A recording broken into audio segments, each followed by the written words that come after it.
logistics cost and global price volatility have weakened our competitiveness. Mabibi na mabwana, ndio maana kwa kipindi cha miaka mitatu tumetekeleza mageuzi makubwa ya kijasiri na ya kubadilisha mfumo, na matokeo sasa yanaonekana wazi. In 2023, we launched the Kenya Integrated Agricultural Management Information System to register farmers on a digital platform and improve service delivery. Today, 7,100,000 farmers are active on the platform, up from only 300,000 in 2022. This digital revolution allows us to deliver subsidies directly, eliminate wastage, and target genuine farmers. Through e-vouchers, inputs are accessed transparently. Policymakers now rely on real-time data to respond swiftly and design evidence-driven policies.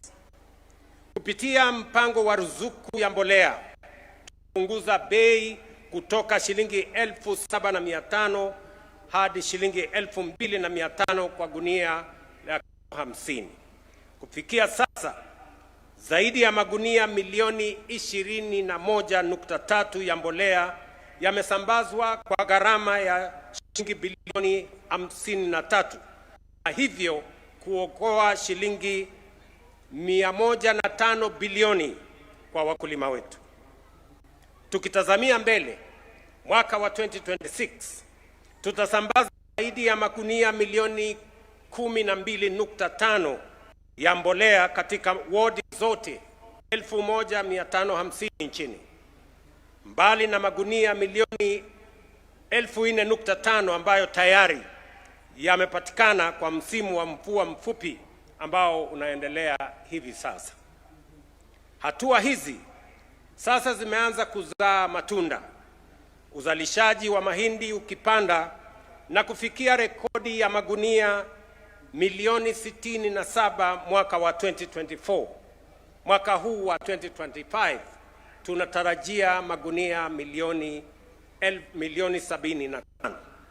Mwaka huu vile uagizaji wa mahindi kutoka nje umepungua kwa karibu 70%, kutoka magunia milioni 9.9 karibu milioni 10 mwaka wa 2022 hadi magunia milioni 3 peke yake mwaka uliopita. Sitarajii ya kwamba kutakuwa na mahindi yoyote yatakayoagizwa kutoka nje mwaka huu, kwa sababu tunatarajia mazao makubwa zaidi. At the same time, consumer prices have eased. The cost of a 2 kilogram packet of maize flour has fallen by about 38%, from Kenya shillings 250 in 2022 to Kenya shillings 160, 140, and sometimes 120 in 2025. The price of a 90 kilogram bag of maize has dropped by 31%, from an average of 5,500 to now 3,200 per 90 kilogram bag.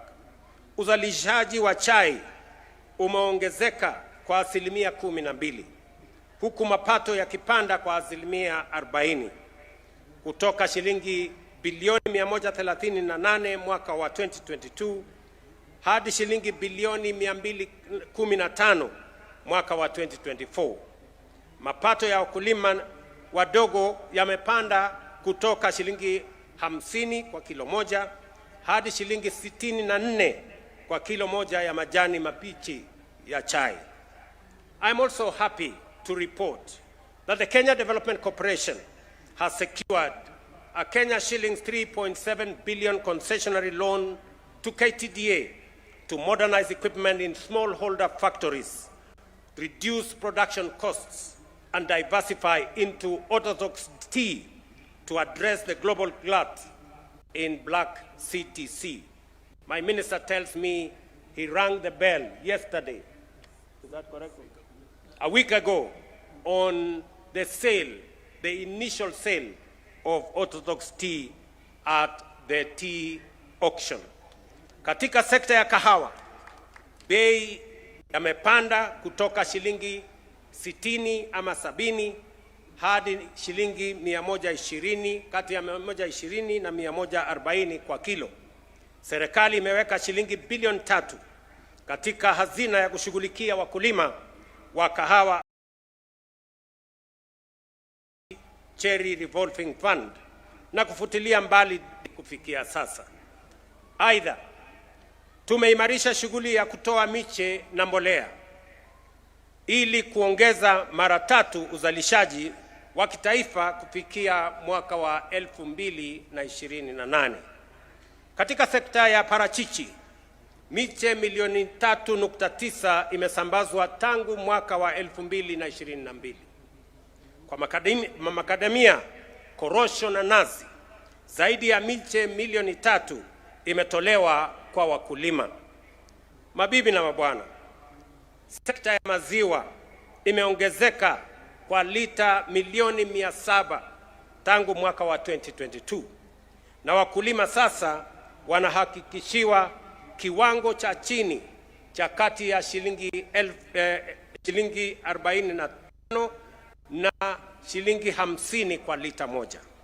Mauzo ya maziwa katika masoko ya nje ya nchi umeongezeka maradufu, huku mitambo ya barafu 300 ama milk cooling plants 300 ikisambazwa kwa vyama vya wafugaji wa ng'ombe ya maziwa. In leather, exports of value-added goods rose by 56%, and local shoe production reached 11.4 million pairs this year, the highest in Kenya's history. Fellow citizens, Kenya cannot and will not continue to be an exporter of raw produce. For decades, we have exported our tea, our coffee, our livestock, our minerals, our cotton, our hides and skin, and even our fish in raw form, only to import them at a premium as finished products. This model has denied our farmers, workers, entrepreneurs the full value of their hard work and ingenuity. That era must come to an end. Through our special economic zones, county aggregation industrial parks, and common user facilities, such as the one recently launched in Vipingo, and the ones we are launching soon in Dongo Kundu and Naivasha, we are determined to add value to every product, to create jobs for our people, and to raise incomes for farmers, and to ensure that more wealth stays and more value stays in Kenya.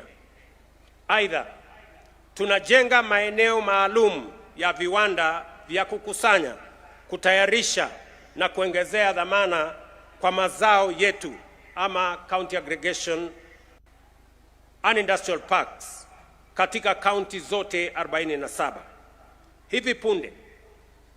Hivi ndivyo tutakavyokuwa vituo vya wakulima kupeleka mazao yao, kupata hifadhi ya baridi, mahala ya kisasa na mitambo ya kuongezea dhamani, na kuunganishwa moja kwa moja na masoko ya ndani na masoko ya kimataifa.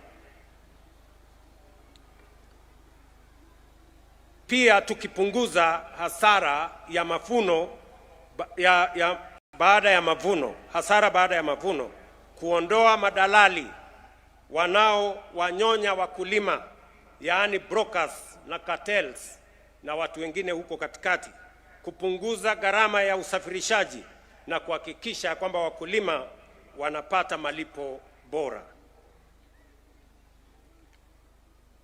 Katika elimu, tunatekeleza mfumo mpya wa ufadhili unaolenga wanafunzi kwa elimu ya juu, na tuko njiani kuajiri walimu 1,100 zaidi ili kulinda mustakabali wa watoto wetu. Katika afya, zaidi ya Wakenya milioni 26.5 wamesajiliwa chini ya Social Health Authority, wakihakikishiwa huduma bora na nafuu. Mageuzi haya ni hatua za kisia, ni mpango makusudi na shupavu kwa kuunda mpya uchumi na jamii ya taifa letu la Kenya. Tunadhihirisha ukubwa wa maeneo yetu, kina cha dhamira yetu na hakika ya hatima yetu kama taifa linaloinuka. The outcomes we have achieved so far affirm a simple truth. Kenya has never lacked resources or talent or ideas.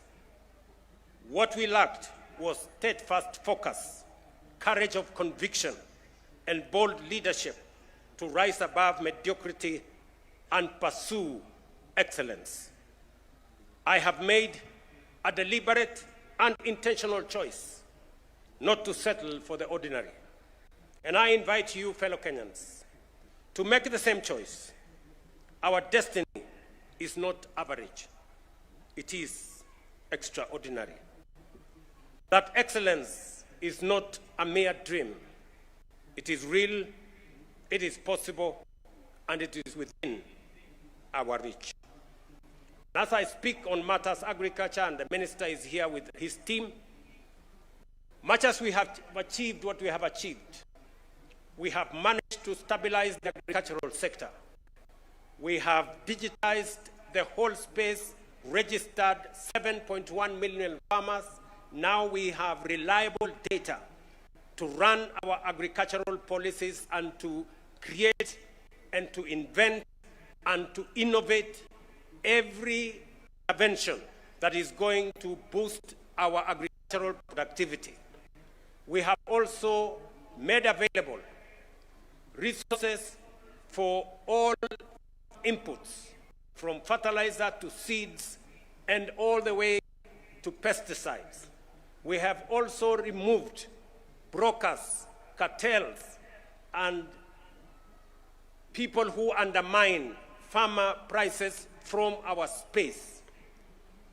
We have stabilized our production. We are seeing increases in food production, in maize, in wheat, in tea, in coffee, and in all the other products. But ladies and gentlemen, that is not enough. We have just arrived at the base. It is now necessary for us to take the next step and transform our agriculture so that we can reduce any imports of food into Kenya. For your information, ladies and gentlemen, we still import up to 400 billion worth of food products into Kenya. Edible oil, rice, wheat, and other products into our country. And these are products we can produce in Kenya. We can produce enough rice. We can do wheat. We can produce enough maize. We can produce enough sugar. We can produce enough edible oil in the Republic of Kenya. And therefore, our next phase, and that is why I am saying we must stop working with the ordinary. We must stop working with the usual. We must not make peace with what is average. We now must up our game in the agricultural sector. We must move our agriculture to the next level. And the next level involves matters irrigation.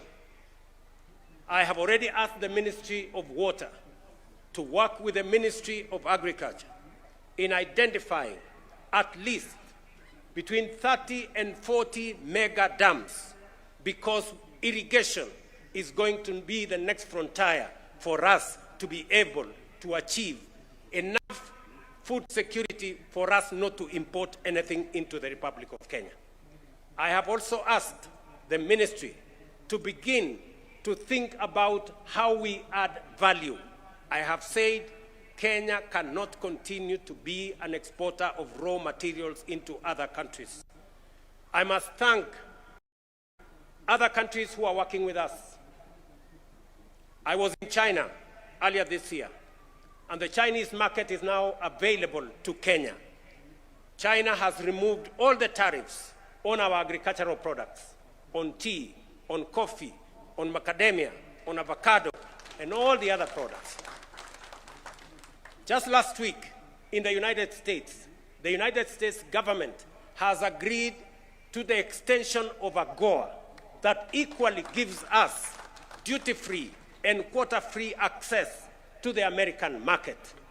You know very well that last year we negotiated and we became the only East African country that signed economic partnership agreement, our economic partnership agreement with the EU, 26 countries in Europe. Now we have the European market, we have the American market, we have the Chinese market. It is now up to us to produce the necessary products, to add value to the necessary products that we produce in Kenya so that we can access those markets. We can create value here at home, create jobs here at home, make our farmers earn more, and that is why we are investing in the county aggregation and industrial parks so that they become aggregation centers for agricultural produce across the country. It is the reason why I've just mentioned here, we are having another 6 special economic zones, from Pipingo to Dongokundu to Naivasha to Sagana to Thika to Busia to Eldoret, and another 3 that we are working on to make sure that we create the ecosystem that is going to support our value addition and agro-processing, all the products that we produce, so that we can not only create jobs, we can also create value, create wealth, and sell finished products to the markets we have negotiated globally, whether it is in China, or it is in the United States, or it is in Europe, and of course, in the African continent, using the Africa Continental Free Trade Area. We have that opportunity available to us. What is remaining is us.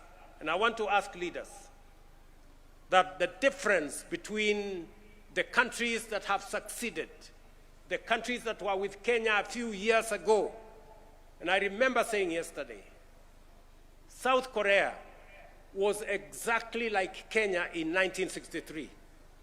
Their GDP per capita was 79. Kenya's was 80.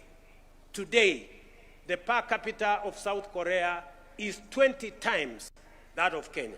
Yet they were like us. They are an agricultural country like us. They do not have minerals like us. They had the same education with us.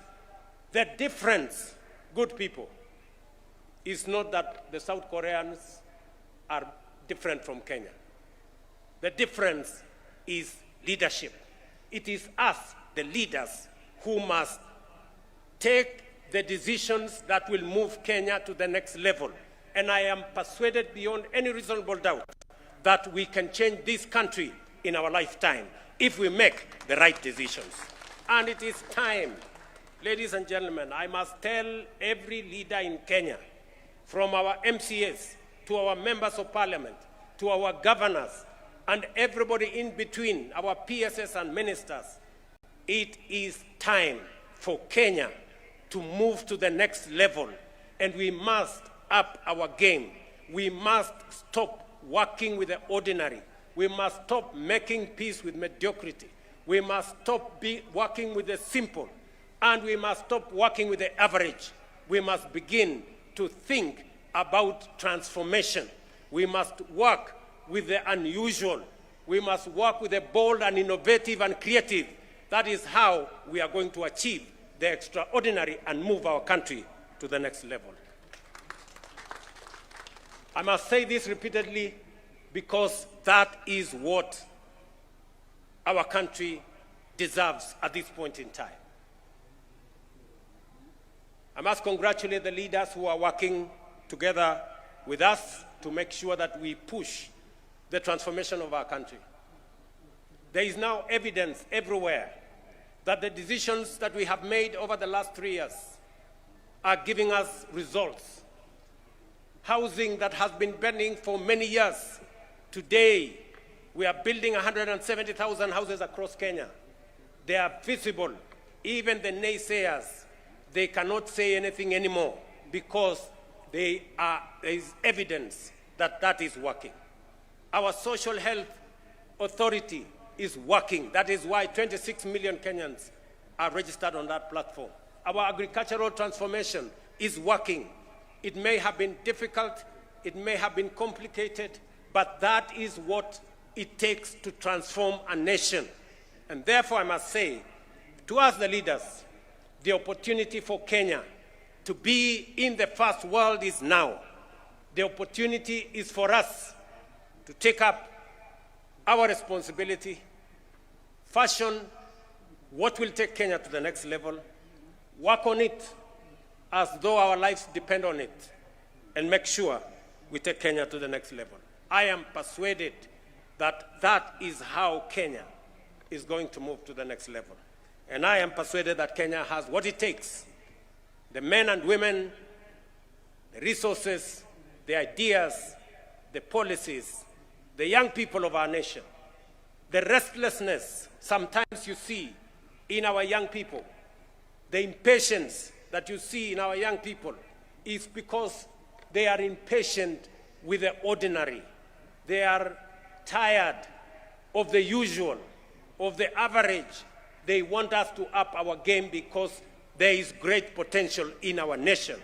And none other than our young people know that. And that is why we must up our game